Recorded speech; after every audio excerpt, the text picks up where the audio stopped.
Hello, everybody, and welcome to today's webinar. My name is Julie Haddix, and I am the Senior Director of Solutions Marketing here at Cvent, and happy to be your moderator for today's topic, From Chaos to Cohesion, Successful Event Organizational Design. We all know that right now event teams are overwhelmed, heavy workloads, lots of events going on, and the need to prove the ROI to senior executives. So how can meeting and event leaders and marketing leadership really come together and create an event organization program structure that drives all of your business metrics and delivers on results? I am joined today by three of the best in the business, three of my great friends, and I'll bring them on each here in a minute to introduce themselves. But before we do that, just want to go through some quick housekeeping details. First off, I've seen many of you have found the chat.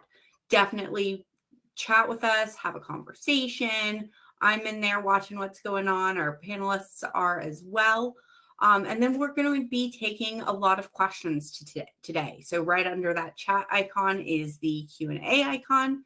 If you use that Q&A button, send us your questions. I'll be watching those questions as they come in. So if a panelist hits on something that you want to ask more about, we don't cover a topic that you're curious and want to know, drop us those questions. We'll be sure to answer them. Next tab down on the polls. We're not going to have any polls today. Just going to be having our conversation, so you don't need that one. But if you are curious in any additional resources, click on that resources tab. And before you leave today, please do make sure to take our survey. We'd love to get your feedback, see what you like, what you don't like, and how we can bring you better content in the future. So with those housekeeping details out of the way, I want to start bringing on our panelists. Again, going to have a great conversation on how they are organizing their people, their teams, their processes. So first, I'll go ahead and bring in Rachel Andrews. Hey, hello. Rachel, how you doing today? Great. All right. So will you take a minute just to introduce yourself to everybody? Heck yes. Hello, everybody. I am Rachel Andrews. I am the head of events at Cvent. Yes, we also plan events like any other tech company. We do about 1,000 events a year, including Cvent Connect. If you're familiar, you may have just seen a video on that. I've been with Cvent for about 13 years, building their total events program. Prior to that, I was in the financial space. So shout out to any financial planners on the call. And yeah, I've loved every second of building a team from basically the ground up. Julie and I have worked together for a long time, so we are, in the trenches together. But the way I've kind of set up the team, is we've gone from a traditional model, and I know we're going to get into this a little bit deeper in the webinar, but we've gone from a traditional planning or event design model to 3 different pillars. But I think we could talk about that in the next question, Julie, but I would love to dig in deeper into how we've kind of structured our organization, because we've taken like a much more mature approach to how we do that. But I'm excited to be here. Thanks for having me. Okay, well, we will all look forward to hearing more in a little bit. Next, I want to bring in Ajith Krishnankuti. Ajith is the Vice President of Marketing at Capital Group. Thank you, Ajith, for joining us today. Good morning. Thanks, Julie, for having me here. And again, this is great to share the morning with all of you right before Friday. I'm based in Los Angeles. I am the head of experiential marketing, so to speak, at Capital Group. So what is experiential marketing? We have couple of teams under my purview at Capital. Events is one of the largest team I manage here. We focus on third-party events as well as hosted events. I have a team of around 30 associates who focuses on 600 plus event experiences across the year around wealth management, institutional, private client services, and the Canadian business. So that's kind of the remit of the things. I'm excited to be here.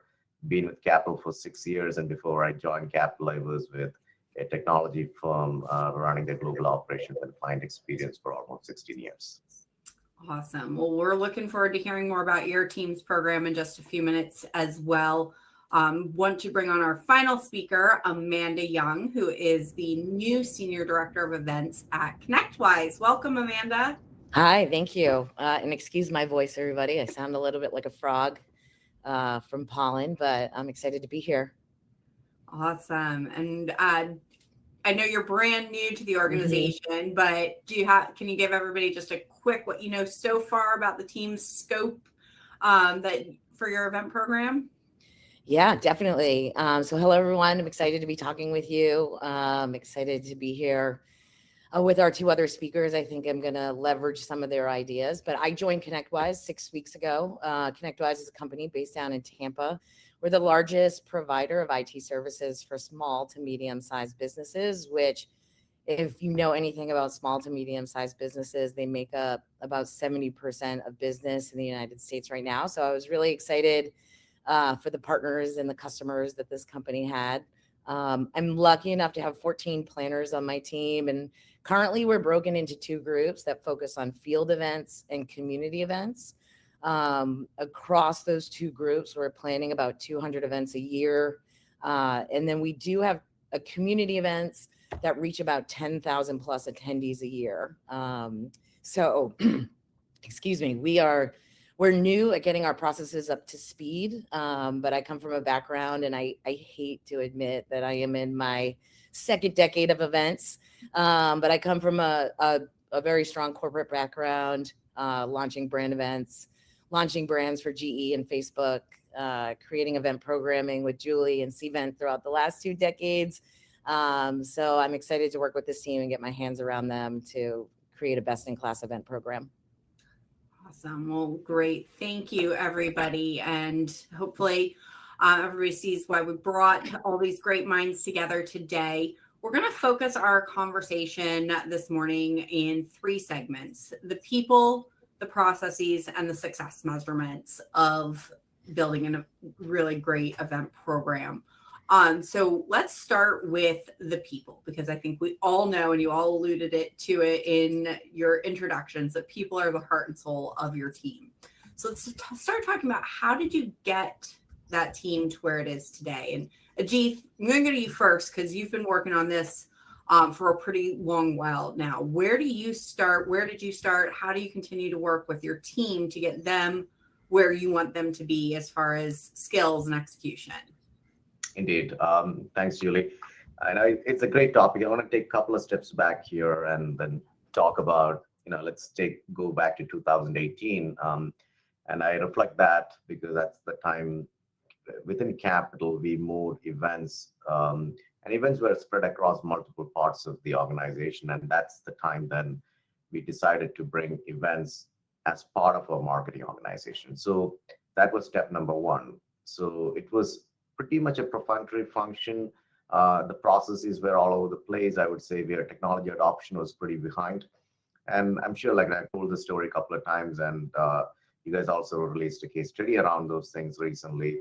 So we had to really take a step back to understand the strategic intent why we need to do this event. So we worked with an experiential marketing agency in Chicago. We found the reason why we want to do that, and we told ourselves that our strategic intent to do events is to create memorability for our clients. It's a pretty great statement, but how do we get to that point of view is a bigger puzzle to solve.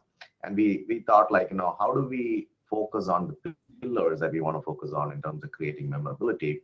And that was through exclusive access for our clients. We want to tailor those dialogues based on what they want to hear. And we want to also make sure that there is an element of enjoyment and there is an element of enrichment for the clients who come in and attend our events. Again, financial services space, Rachel, you resonate to the compliance and regulations that we have, et cetera, right? Having said that, now we looked at, okay, now we know the intent, we know the pillars. Now let's look at what are the focus areas we need to have. And those things were technology, talent, process, and data. So your question, Julie, is around talent. So as I stated earlier, we brought these things from different parts of the organization. Their roles were planners, so to speak, and now they are sitting within marketing. Our intent was to really convert that into marketeers and focus on audience segments, data, all of those things. And again, it's not an easy journey for us. Our first step was to intentionally change their title to experiential marketeers. And now they're not event planners, they do planning, but maybe 60% of the role is planning and 40% of the role is to think like a marketeer. So that was a first step. And I would say 5 years down the line, when I take a look back at the team, we have developed some incredibly strong marketeers who focus on data, focus on which audience we need to be figuring out. We focus on return on investments. The portfolios are based on those, etc. And we can get to all of those details. But that step towards intentionally converting, event planners to experiential marketers was possibly one of the bold strategies that we took on talent. And then we didn't stop there. We also focused on providing them training around authentic leadership trainings. We had a great program called Upgrade the Conversation training. We worked with a lot of these agencies on digital and marketing training. So we were just not telling them and giving them a fishing rod. We actually taught them fishing. So that is where the transformation of the talent happened within Capital. Love that. And I'm going to go to Rachel next, because I know that I've had many conversations with you and your team about don't want to be called event planners, event design experts. So what do you think about that? And how do you think about your people on your team? Yeah, I mean, our roles have evolved so much in the last, 8 years. I would say I'm with the G. Like we don't say planners very often on our team because we're more strategic than that. We're experienced designers, project management experts. But a few years ago, I reevaluated the roles on the team, and we really became more focused or more strategic in terms of the roles. So currently, my team is broken up into 3 different pillars. We have our event design or event experience kind of pillar. This is what you would imagine the event planning pillar would be, but they do a lot more than just tablecloths, right? And decor. They are data experts. They are project management experts. They can do a full scale event planning, soup to nuts, but then they also have this like business mindset. So that pillar is probably our largest. We have 30 people on our team globally in the US, UK, and in India that manages all our big markets. But we have these pillars in every single region that help us produce our events. The second pillar we established was our event marketing and analytics pillar. And these are the folks behind the scenes doing audience generation. They're closely tied to our MarTech team. They're closely tied to our demand gen folks, our content people, doing, promoting all of our events. But then they're also looking deep into the data of the who, what, when, where, why, and constantly helping us make our events better based off of looking at feedback and the analytics and the research side of things for, the different types of shows or trade shows that we go to. So they're really digging in deep to help us produce better events. And then the third pillar, which, I think is new for some people, is our event tech team. And they're the ones really behind the scenes, making sure the process stays tight, that we're using all facets of event tech. And that's not just Cvent. Like, I know I work at Cvent, so it's like, well, duh, you use Cvent. But these are all the things that we use for events. So they work very closely with our operations team and event tech team, and MarTech team to integrate whatever other technology we're using, whether it's a project management tool or Salesforce, to make sure that it's speaking directly to our kind of center of excellence within Cvent. So we have one kind of center for all of our data and tracking. So in terms of the team, though, we have a lot of long tenured people on the team. And I feel like because we've had these specialized roles and we've recognized that they're not just planners, that they're extreme experts in their craft, and rewarding them, recognizing them to that level, I feel like they're just rock stars. I'll say this because I just love them so much, but I'm really nothing without my team. And I think that we've done a good job of elevating them to the level that we deserve in the events industry, because events to me mean a lot of business. And I think that, I'm lucky to work at a company like Cvent, because we do recognize that in-person virtual meetings are kind of the bread and butter of our marketing channels. And so I think I covered most of it. So yeah, you did cover definitely the org structure. Amanda, you're new to your team. I think you said you have 14 people. So where's your head around your people as you're coming into this new team for you, that with the team that's been there for a while? I think for those of you who may know me from years of all, speaking and motivating, what Rachel and Jeeth, what you guys are doing, to move your planners into that more strategic role is my long-term game. And as I always say, it's about getting a seat at the table, and you're not going to get a seat at the table if you're an order taker. And how do we influence that change? Like right now, it's like, how do I set my team up to influence the change of the way they've had to plan in the past and move into this more strategic partnership role? And it is like, yes, we're planners. We do put the events on, but also we have goals and objectives around leads, experience, building community, building out competencies, building out these budgets. It's something to look at when you're building out your teams. Oh, okay, you're going to have me take an order, and you're also going to give me oversight of a $5 million budget. That's a good amount of money. My husband won't even give me oversight on like our grocery budget. And, I'm the head of the household. So you're going to give me $5 million, but you're just going to like tell me to go deal with it. And that's just not how I want to play in the space. And the two ways right now for the next 3 months, what I'm really focused on is defining the gaps in the team. What's your knowledge gaps? We're seeing there's knowledge gaps in event marketing, campaign alignment, how to align key messaging to our events to make sure the call to actions and the overall campaign line up. So we're doing a lot of homework there for that. In terms of like team shape, what I'm doing right now is I'm taking an approach of shared services, which is similar, I guess, to like the pillar concept, but we're really looking at those shared services along project management, event technology, brand, production and logistics, and who you on the team, like, what do you really love? And let's use that as a shared service across all of our event types. So now that everybody's touching those. So we're going to start at that layer right now. What I'm saying to them is that's about 25% of your job, that shared service where you're an expert. And I think once we start there, maybe next year we'll move into that pillar concept. But for now, we'll just influence change at that 25% shared service layer. And I think event technology is a big one. But not everybody wants to be an event technologist. So what we're having is that event technology shared service touches every event type.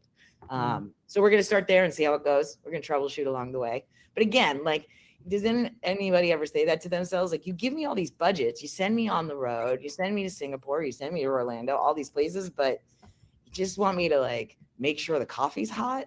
Come on, we're a little bit more than that. Absolutely. So I love how each of you are thinking about your teams, but of course you sit within larger teams. You work with so many, external agencies or people at hotels. How do you think about those extended teams, whether those additional teams you work with internally, or I don't think any of you mentioned any use of agencies. How do you think about agencies? Jeeth, I see you shaking your head, so let's go to you on that one first. Yeah, I think it's a partnership, right? Julia, and you spoke about talent as a strategy, and if you really look at what Amanda is trying to do, Rachel is trying to do, the common theme which emerges is how do you build a strategic team internally and train them and give them the right tools and processes, and also to I think. Amanda, you were talking about having a seat at the table. I think that is the most important piece of it. So how do you scale your team is the biggest conversation we are having. I'm sure like we have X amount of budget. Always the demand from the business is more than what we have from a capacity perspective. So how do you balance that? And the best strategy is to really align with partners. So I would give us as an example, Julie, like with Cvent, I have a individual who's part of my leadership team who runs event tech, and his job is strategizing event tech, also thinking about how do we build websites, how do we think about the mobile apps, all of those great things that we do from a tech perspective. And the biggest thing was much more the conversation is around, should we keep on hiring people, or should we really look at functions which are not that strategic and really tap on the partnership? And that's how we started to talk to Cvent, and we stood up a team in India which focuses on our integration processes and event building processes. And now I'm able to actually spend the same amount of money that I would have spent in the United States, and I possibly can get 2 or 3 people in India who helps us do that. So what happened with that is that we could essentially scale to the entire business, and that model is working for the past 5 years seamlessly, and we don't need to worry about that. And they are like now part of our team. So I don't like to use the word vendor; it's partners, right? Mm-hmm. Similarly, I would look at and say that virtual events is a big part of our strategy, like any other folks. And we had a studio. We have an incredibly awesome studio in our space. In fact, 2 studios, and one is a CNN type studio where we have great production capabilities, etc. But the team is a smaller team. But Amanda, like our studio is based in Tampa, and that is what we work with. And for every single time we have to do a webinar, all we are spending is a small amount of money. Like our per attendee cost is less than $2, believe it or not. And if you think about that, it's a high value production. We are not hiring that talent, but these are partners who know our associates and our clients and everyone in and out. Similarly, when we went in person, we went back to the same production company, and they now travel with us across the board, versus I'm going to a hotel and finding an Encore or any other partner. That's a hit and like is miss or hit kind of a situation at every single location. These are our partners right now, who's part of our extended team, and we found it incredibly useful. Number one, there is absolute value for money, and number two, there is absolute trust for partnership, and third is, as leaders, that's the only way we can scale our teams. Love that. All right. I'm going to give us one more minute till we transition topics. So toss up to either Amanda or Rachel. Either of you have quick thoughts on extended teams that you work with? Well, I know for us, in terms of extended team, so our team is a new COE. So the marketing as a COE is a new thing for ConnectWise. And a lot of the work that we're doing is mapping stakeholders. So, and before we can even get to the agency level, it's mapping who's the demand gen lead, who's the creative lead, who's the media and social lead, who are the ancillary event leads. It's work streams per event, and getting buy-in that you own that work stream, you're responsible for driving the strategy of that work stream, and then here's how we report in to whoever the event owner is to show progress.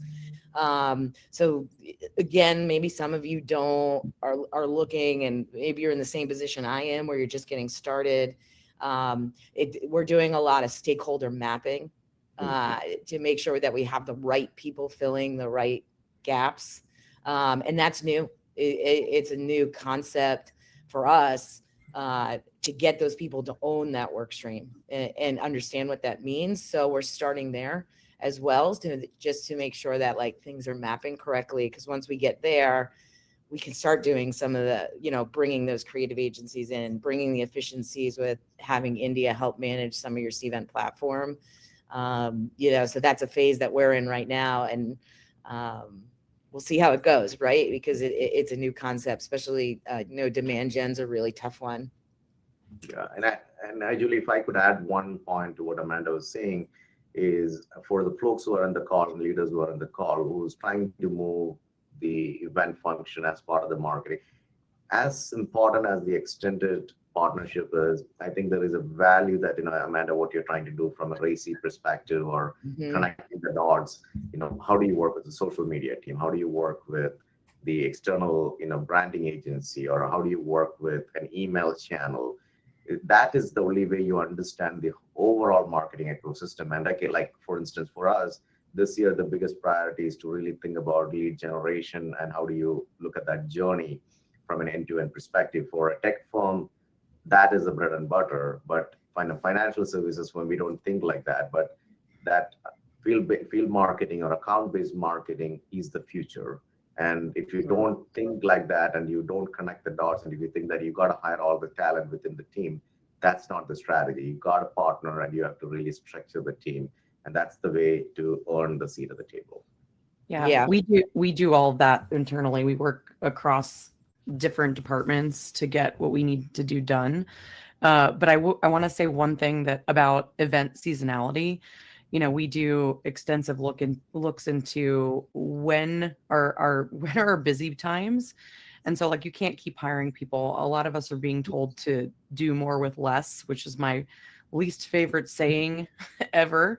But the gig economy can help with that. I feel like there's been this shift of outsourcing or contractors helping during your busy seasonality times.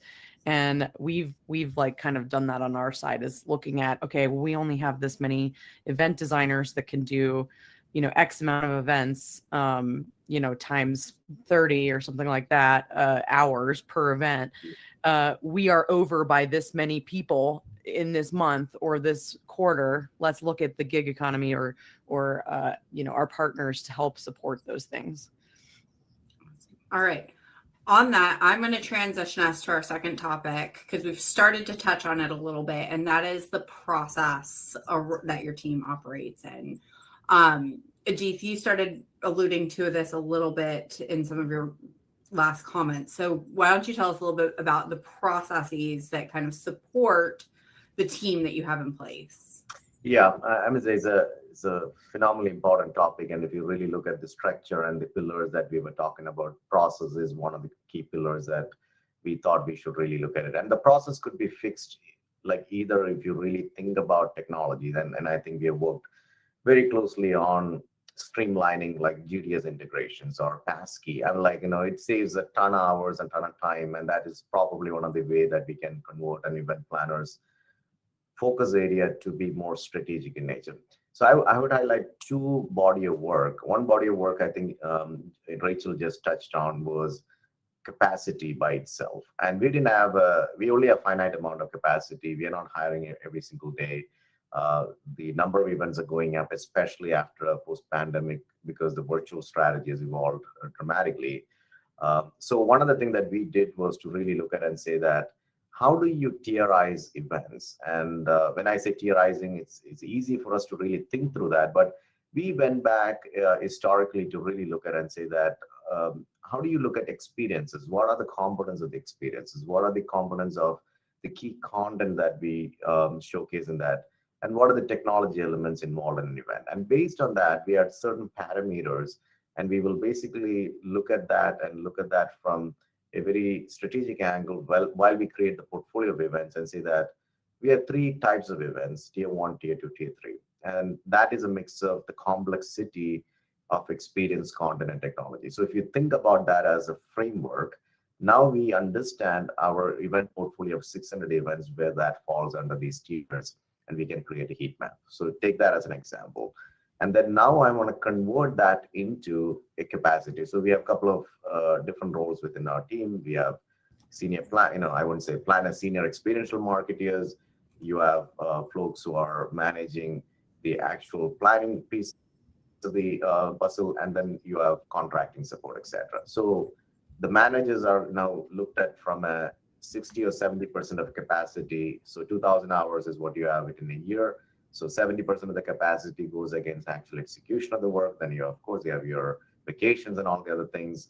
A individual contributor is around 80% of the capacity, and a contractor is 100% capacity. So that's the way we looked at it. And we went back and said that a tier 1 event would need a 12 weeks or 16 weeks of lead time. That's specifically within capital I'm talking about. It could vary different organizations.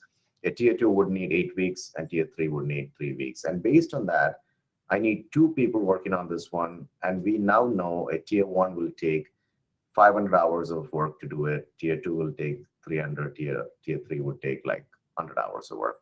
Now we have a very good way to really look at what's the capacity. And now as we go to the portfolio season or manage, like putting the portfolios together, I can lay this out across a year in terms of how we do it. Typically 3-4 years back, we would plan for 3 months and we will execute in 9 months, which means that 3 months capacity is sitting free. And now you're squeezing them over 9 months. And now what happened was the end result is we have a great way to look at it. We have levers where we can pull where there are certain months which are not busy. And all of a sudden, we are in an 18 months planning cycle. And the same amount of capacity is now scalable over 18 months. And that is the way we expanded our capacity without adding incremental thing. Small, it's a small process. Took us probably 6-7 months. Julie, we worked with Brad and his team from a consulting perspective while we created the playbook. Possibly, I turn back and look at it this is possibly one of the best things that we have done. And we converted this into a technology solution. We call it as annual planning tool, which is now integrated with our work front. And it's a seamless process how we actually start our portfolio management. We look at the capacity and how we execute this work. That's amazing. And I know you guys have spent a lot of time on it. And I think, the biggest thing is that, processes, capacity planning, it doesn't just happen naturally. It clearly took a lot of work, time, and effort. So, we've had a lot of questions from people coming in, and I've seen us answering those here and there. Rachel, I'm curious, you guys are, I think, kind of in the middle of this from, watching your team. What are you thinking about the processes for your team right now? How are those changing every day? Yeah. I mean, it changes every day. I think the our biggest enemy is last minute requests. And we try to get ahead of that. We're maybe not as sophisticated as a G is, but maybe we can get to that. But I think, from road mapping to the bandwidth calculator, I just answered a question in the chat about we have 4 people and our CEO doesn't understand how long things take. And I think, I think every person in events struggles with that. People don't understand how long things take from contracting to just general logistics. And I think what we were able to do, and we're similar in, with Capital Group, that we tiered things. We tiered the different types of events really well. And we put tasks within each of the events to hours. So we could really understand, okay, if this is a tier 2, normal seminar or, 1-day program, what does that look like pre, during, and post event from an hour standpoint? And how many can we actually do? So capacity planning, there's that. Then we also implemented our meeting request form. So we require people to put in an event brief, because a lot of times people come to us and say, I want to do an event. I'm like, great. Do you know who you're inviting? Do you know what your intent is, or what your event goals are? And sometimes they know, and sometimes they don't. So the meeting request form helped us kind of streamline people's thoughts. They have the best intentions of doing events that are impactful, but then when you start to talk, okay, how is this different from this event type? How is this different than this channel that we're already doing? Can we evolve this other event that we're already doing into something else? So we've started some of those conversations, but the meeting request form helps us, because then we have it all in one system and we can pull roadmaps from all the requests and then assign planners based off of that. But we struggle just like any other company between getting our final budgets approved to tracking. And I think it's just a matter of staying ahead of it. And having rules for, hey, if we're like Ajit was talking about, we have, this much capacity, we can't take on this additional event, or help us reprioritize. I feel like that also is a conversation you need to have with your executives when you don't have the capacity to do it, and say, actually, we're seeing that these events aren't performing well. What would you deprioritize in order for us to do this new event type? Those conversations are always really hard to have. It's easier said than done, because everybody's priority is the most important event they've ever done. But I feel like in order to reprioritize senior leadership, sometimes you have to give them the data and the numbers. And we try to do that and say, hey, we actually didn't close any business from this, or the survey results weren't that great. And the fact that we can track all of that and have that data to give back to them, I think also helps us kind of prioritize and within our process. Amanda, how are you thinking? What's on your mind? No, I love that. And I would love to see your bandwidth calculator, because that's definitely something we're thinking about, because I mean, everything you said resonates. And, you know, in terms of process, I really liked Aretha at the beginning where you were saying technology, talent, process. I'm missing one.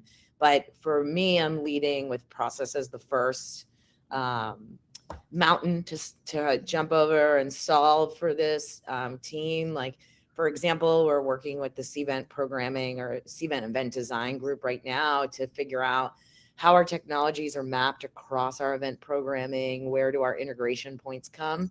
You know, so that's one of our first processes that we're focusing on. And, you know, even from like what we talked about earlier with stakeholders, we need a process for that in this team.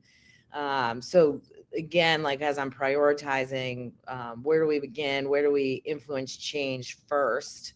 And it's going to be at that process layer. And I have a sheer stubbornness that you're just not going to tell me what to do. I think that's because I'm the youngest in my family. So I'm trying to say that with grace as they get to know me in this organization. But there is a bit of stopping the boat in the water to kind of figure this out. And the first area I'm focusing on where I think I can get a quick win is tiering our trade show program.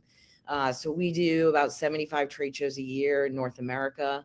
They're not driven by, right now, our tier program is probably going to be focused on the cost or what we invest into it versus number of products displayed. I know there's different ways you can do the tiers. We're going to focus on cost. And tier 1 will get like, you know, full comprehensive project management. Tier 2 would be less resource hours. Tier 3 would be that event in a box. And I think with leadership, we're going to be able to show some quick wins of saying, here's your tier 3, here's what we're investing in them, and what are they netting? And if they're not netting anything, you know, let's move on. Or let's shift it to be an industry play because we're playing nice with our industry leaders and change our expectations for goals and metrics. And I think trade shows is a really easy way when you're starting to take over these event departments. Trade shows is an easy way to show, here's the processes we're testing out. Here's how we want to test out structure. And even if you're looking, like not a lot of organizations do full experiential programs like the Verizons and the HBOs of the world, but trade shows is a good way to test that out. Test out your swag, test out what your events look like. So we'll be trying some of that out in our tier 1s as well. And anytime I talk to our sales leadership, anytime I talk to our marketing leadership, I'll structure the conversation that way. You know, here's what you can expect from the 8 tier 1s that we have coming up in Q3, Q4. Here's what we'll be adding. Here's what we'll be testing. Here's what we'll be expecting. And if it doesn't hit that mark in Q3, Q4, well, then why are we investing $125,000 in it? Let's drop it down to a 2 and then figure out what our resourcing looks like. Our trade show manager, who is managing 75 trade shows right now, and I think some of you in the audience can probably relate, almost has to treat every single one the same. And so again, I'm really looking for those quick wins where my sheer stubbornness will be met with applause. Amanda, we had the same thing. We had the same thing on our end. We tier all of our trade shows. We go to like 250 plus industry events. And I think one of the things that we were tripping up over is our management's expectations of trade shows was how many leads did you get? And so we also had to like go one layer deeper than tiers. And we had to talk about, okay, is this a lead gen show or is this a brand experience show? Is this just like getting our brand out in the industry? Is this a relationship show? Because sometimes we just go to a customer event or something like that. So we had to then give like sub tiers to these because the way we were tracking success was like, okay, well, we didn't get any leads from the show, but it wasn't a show like that, right? There weren't one-on-one appointments at this show, for example. It was a complete brand play, or we just went because we have a great relationship with this particular hotel or whatever the customer is. And for us to be there and speak was better than, gathering 100 leads or whatever the benchmark is. But I think you're right, though that's an area where you can easily tier and then report back on the success like a lot faster than, maybe a bespoke event that you're doing. Mm-hmm. And it's a good way to, I had a conversation with one of our sales leaders yesterday about, you're the champion of the event and you need to assign somebody who's coming to our status update meetings to track what's going on. So, everything that's going on, and that's a change in our organization. And an easy way to communicate to them was like, for a minimum of tier ones, you need to have a representative sitting at the table with us to see what's happening. You can't just show up at the K-Bug and expect to know everything that's going on, expect it to be in line with your sales goals. And that's going to be a change in the organization. I don't think it's going to be perfect right away, but it's something we have to get to, again, like for one of those quick wins. That's so shocking that sales wants something handed to you on a silver platter. But you know what they said to me yesterday? They said, well, I don't get the list to the events. And if you would have just told me, I could have gone to so-and-so I know there to get the list. And I said, well, did you show up at the meeting? And they said, no. I said, well, then how would you know? I don't know what to say, I think Amanda learn how to feed information directly into sales's brain, so they don't have to read, they don't have to attend a meeting, they just download and upload of information. Right. Sorry. And Julie, I want to add one quick point to Amanda. When we think about the processes, what really helped us was a very simple framework that anything that you change from a process perspective, there are two goals, two spectrums, so to speak. One is, would that change of process help you operate smartly as a business, or would that create a superior client experience? So if you think about these two spectrums, we pressure test any of those things. So if you think about a GDS integration was an operate smartly move. At the same time, integrating and putting that data in the attendee hub is a superior client experience move. So if those meets both the spectrums, then we prioritize that as a technology opportunity to get to the next level. So I feel like, just doing that and pressure testing would help you create a better roadmap to fasten and accelerate these kind of changes. And by the way, my brother was here from India. I'm the youngest one in the family. We had the same debate with him, and guess who won? I'm the youngest one. All right. Well, we have about 14 minutes left of our time today, and you guys have already started hitting on our last bucket of conversation, which is measurement and KPIs. Rachel, all three of you started talking about them, but let's dive into that a little more formally. So Jeeth, what are the critical metrics and KPIs that you've put in place for the team? How are those shared? Who do you share them with? Yeah, it's a great topic of conversation, Julie. We have moved quite a bit in terms of data maturity within Capital. And again, to Amanda, to your point, we're just not looking at one platform. We have multiple platforms that we use within Capital from a virtual standpoint, in-person standpoint.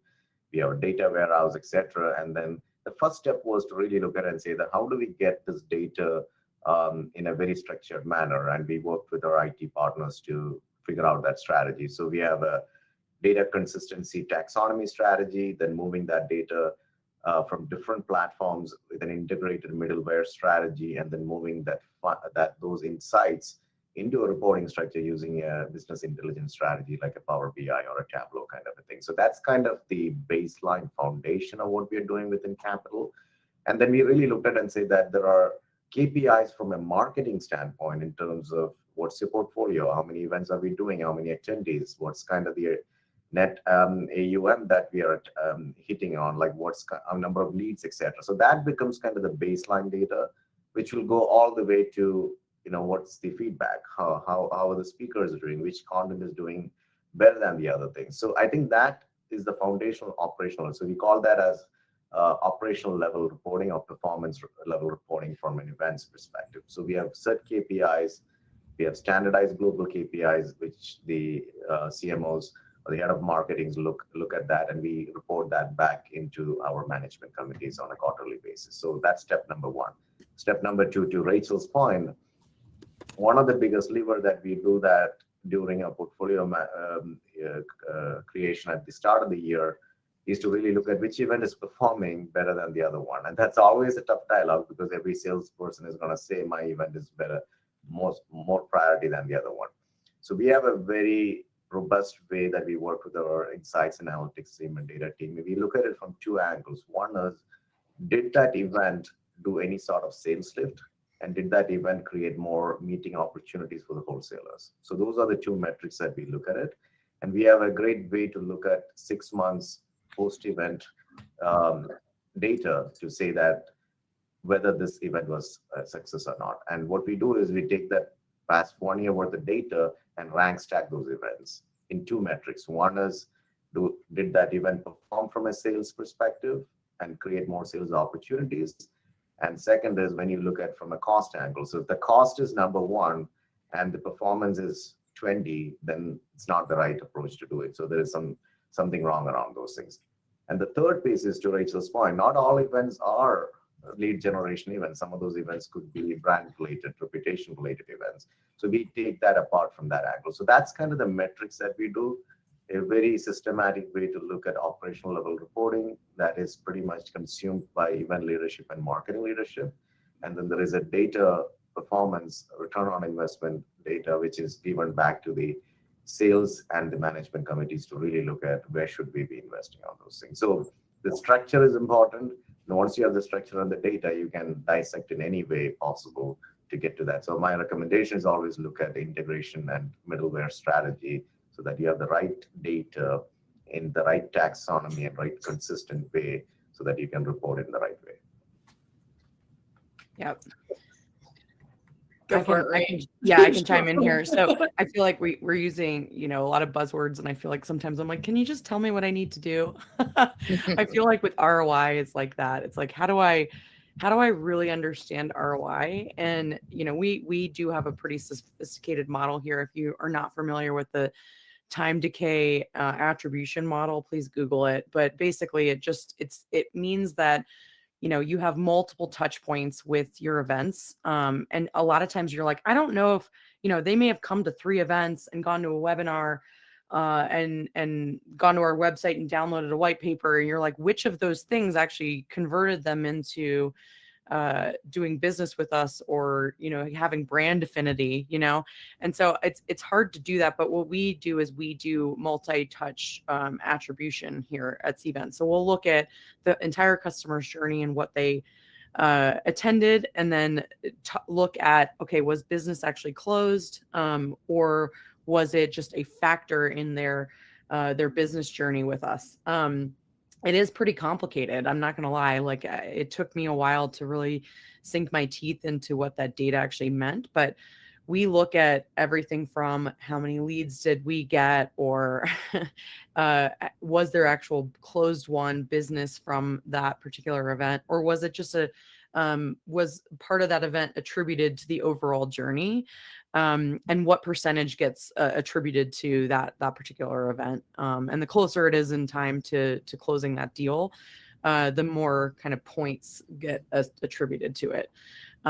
It's really, really sexy stuff, I'll tell you. But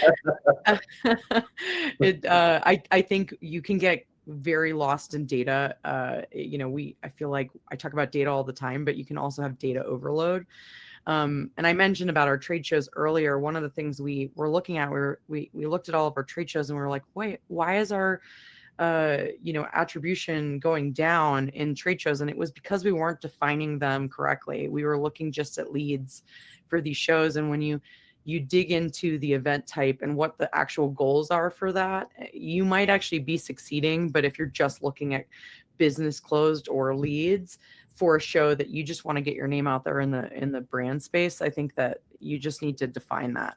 I know there were a couple comments in the chat about how do I tier my events? And that is a very complicated question, especially depending on who you ask at your organization. If you ask our CEO, it's different than if you ask the head of sales, or if you ask our CMO, it's different for them. So I think our job as these project managers is to say, okay, here's what we define it as. Let us know if you agree. Tier 1 for us, it kind of is, the money that we spend, the time that we spend on it, and the people that we invite to it. Are they higher level? Are they, is there going to be more business impact from these particular tier ones? All the way down to what Amanda was saying about tier threes could be like this event in a box that you're saying, okay, here's the form that you fill out for what you need. If it's just like a simple BEO, or if it's a, we just need you to send a tablecloth to a show, and we don't need to do a lot on our events team, that could be more tier three. But for us, we went in deep with all the different departments and said, okay, here's what we have defined our tiers as. And this is like by event type, like what we've defined them from all the way from tier one to, we're even talking about maybe bringing out a tier 4, which is more of that self-serve model than a ton of work on our team. But the other last measurement of success I will mention to the webinar is NPS score. I think people don't value that enough. And NPS score is net promoter score. I cannot speak. Net promoter score, which essentially means like, would you recommend this event to somebody? And I think that is a very powerful metric if you can track that across your events. And then you look back and say, because obviously your organization is going to say this event is the most important, but really you should be listening to your attendees. And if they're not going to recommend that event to somebody else, you should be paying attention to that score. Well, Rachel, I would reflect when I was reflecting on how you're talking like a data scientist, you're talking like a technologist, and you're talking like a event marketer. So that's a huge amount of kudos to this. Everyone who's listening to this call as how this role has evolved over the past 4 or 5 years. And that's a consistent theme that I've seen across the industry, like how much we have come forward as a community to learn these things and apply that at the work. Mm-hmm.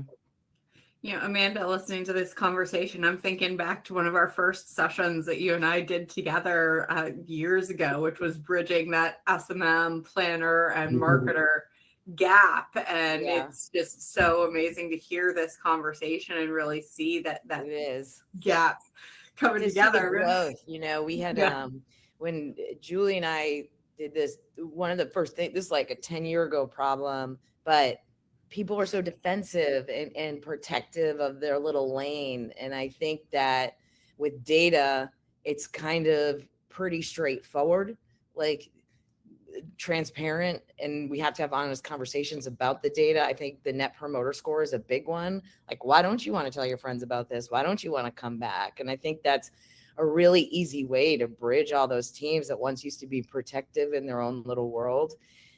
Everything you guys have said is everything as planners we should all be thinking about.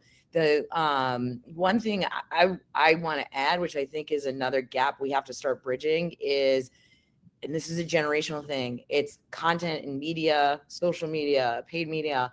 That whole media arm is kind of how I define it.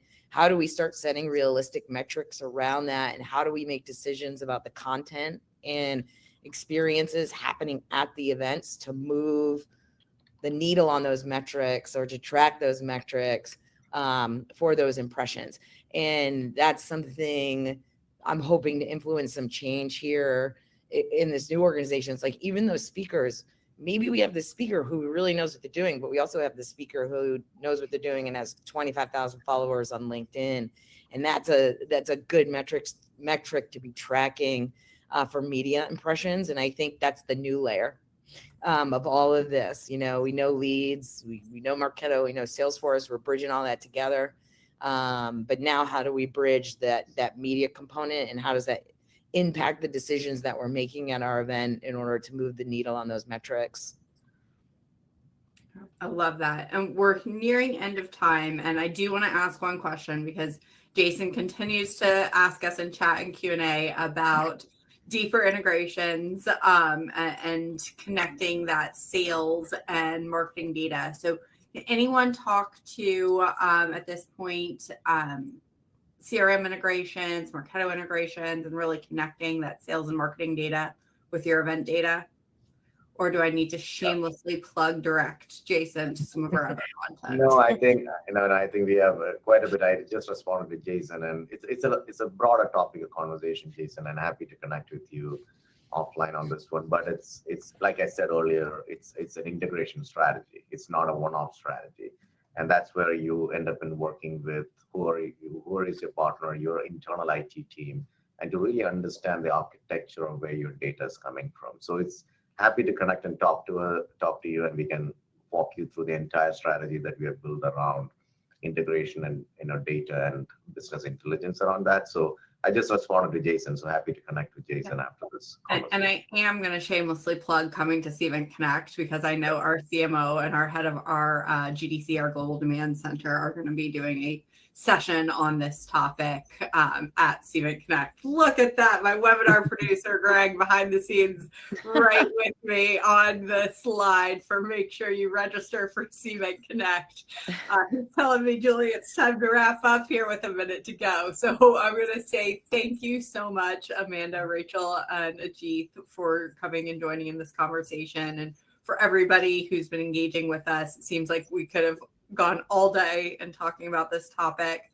I know it's something we're all passionate about. So Amy has posted everybody's LinkedIn profiles, and I know Ajit shared out his information with a few of you, and Rachel did. Please connect with any of us, all of us. We'd love to continue this conversation offline. Join us at Cvent Connect. All 4 of us I know are going to be there in June in San Antonio, and would love to meet you in person and continue these conversations. So thank you. Don't forget to take the survey before you leave, that last little icon there at the bottom. And we will be looking forward to talking to everybody more later. Thank you, so everyone. much, everyone. Thank you.